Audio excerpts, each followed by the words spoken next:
Aerial LiDAR provides powerful, high-resolution 3D point clouds that can contain billions of points. While LiDAR provides incredible detail, it also includes noise and unwanted artifacts like moving cars and pedestrians that must be filtered out during data processing. To refine this raw LiDAR data to specific mapping applications, point clouds are often processed into labeled categories such as ground, vegetation, buildings, and noise. Under the current ASPRS LAS 1.4 specification, there are 19 strictly defined categories reserved for universal feature types like ground, vegetation, buildings, water, and high-low noise.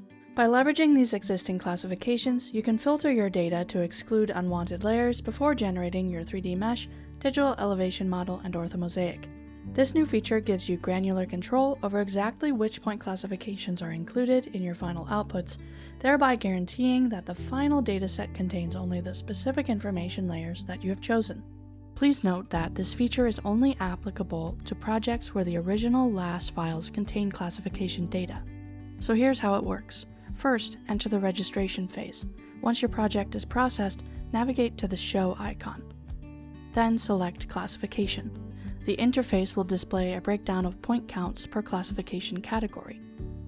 Then filter and refine, and use the toggle switches to disable unwanted data such as noise or medium-high vegetation. And next, process. Upon completing your reference point and LiDAR registration, click the button to process your project. You will be prompted to confirm your configuration, where you can toggle which classification data you would like to exclude. In this case, we are deselecting unclassified, noise, and conductor wires. Next, select your orthomosaic method. If you are removing classes from LiDAR, using the mesh projected setting is the best method when removing data.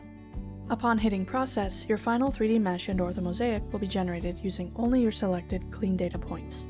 A common use case is that often users only want the buildings and the ground to be included in their ortho and 3D mesh, or to be able to view the bare earth in a highly vegetated area. These workflows enable professionals to isolate essential structural or topographical data without the distraction of peripheral objects. This update is part of our ongoing commitment to making PixElement the most flexible and precise tool in your mapping arsenal. By allowing you to filter data at the source, we are helping you deliver higher quality products with significantly less manual cleanup. Log in and try out the new selection tools on your next project today.